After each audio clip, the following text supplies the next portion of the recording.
Okay, I just wanted to come on here and record a quick video about the super popular child's horror game Poppy's Playtime. Just want to let you know that there's no funny moments in this video. If you don't want to hear about a serious situation, you should click off immediately.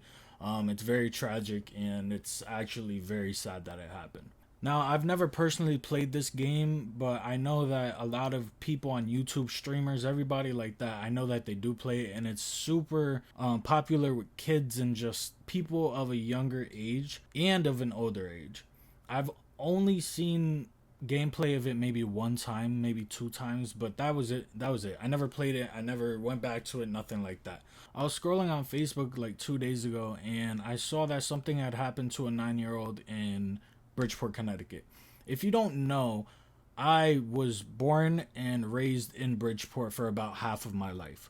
Maybe a little bit less than a half, but majority, like that, we'll just go off that. Half of my life. I immediately clicked into the video and read the article, and this is the article I'm talking about. As you could see the title, Bridgeport 8-year-old found in a bedroom with window curtains around neck dies at the hospital. It was actually a 9-year-old from what I saw originally, and this is from News 12 The Bronx. It's not even Connecticut. So disregard that. But basically, a 9-year-old was found in his room with the curtains around his neck suffocating. The family ran in there, they got him out of there, and ultimately he was rushed to the hospital and he sadly passed away. The family of the deceased, his name was AJ. They were really confused on what happened because one, he was 9 years old. He really shouldn't have the knowledge onto how to end your own life. Realistically, in this day and age, obviously you can't get everything away from children unless you put like parental blocks on everything. And even at that, there's going to be kids in school talking about certain things and everything like that. So you can't stop a kid from learning certain things. For example, when I was growing up, I would tell like my friends and everybody about my childhood, my elementary school experience, and like things that I learned and stuff like that. And everybody just kind of looked at me like I was crazy.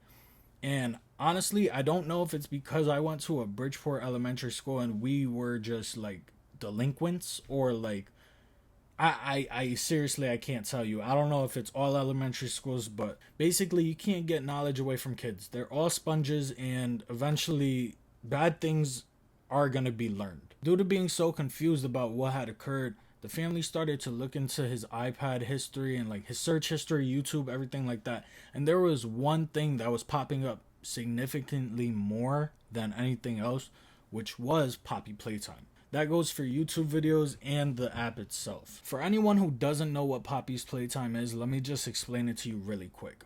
Poppy's Playtime is basically a game, it's a horror game where all employees inside of a toy factory disappeared 10 years ago. You go in there, you're trying to figure out what happened, and you're being chased down by a character named Huggy Wuggy. I will show you the character right now. If you don't like seeing scary things or just creepy things or anything like that, I suggest you just close your eyes for about 2 seconds. I'm going to count it down, okay? 3, 2, 1. So this is Huggy Wuggy. He has the spiked teeth and he's just basically a plush doll. But like a super tall plush doll, like that's it. That's what Huggy Wuggy is. In the interview that the family had participated in, the older brother was saying that he was having nightmares, he was having trouble sleeping, he was seeing things in his room. Now, you have to understand, with a child's mind, it's super easy to manipulate and scare and everything like that. They're not used to stuff. So, just for an example, when I was younger, I went upstairs in my house and I walked past my mom's room. She had the ironing board out with the iron on top of it. I swear I saw that the iron was floating. Started sprinting down the stairs. I jumped from like halfway, hit the landing. My mom was like, "What happened?" I was like, "There's a ghost in your room." And then she was like, you're overreacting. And I was like, okay. Like, I was a kid, So scary things scare children.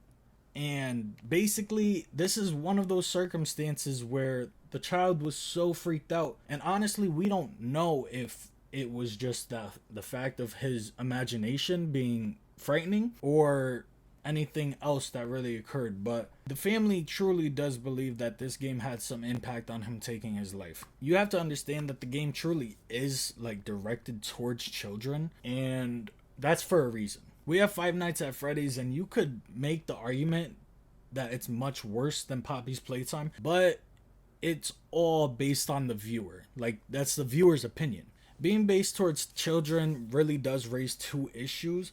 One of them is how the child interprets the game, and then how fast it will spread between kids. You know, from your time in elementary school, high school, whatever the case may be, all you have to do is find something on the internet, bring it to school, tell your friends about it, that friend tells another friend, and then it goes widespread from there. So, realistically, it moves pretty fast.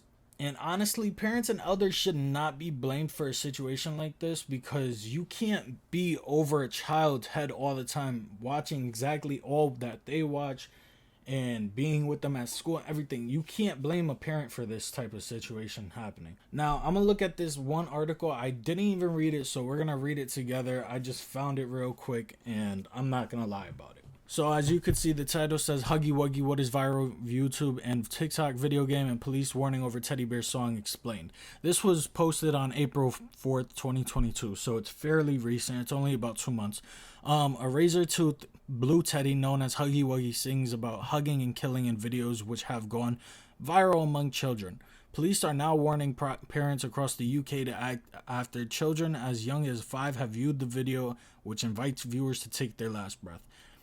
And truly, I do feel like this is one of the reasons that they are saying that it was this game's fault. Considering that and the search history, not everybody's going to believe that. But basically, the songs that are sang during the videos and the game is this is just little parts of it. It's not the full song. My teeth are sharp and ready in my grasp. Yeah, they're deadly. Lean in for a spine-breaking embrace. I could hug you here forever till you breathe your last breath together. That's where I'm gonna leave that. To be honest with you, I didn't play any horror games or watch any horror movies or anything like that until I was probably like the age of 13 or whatever.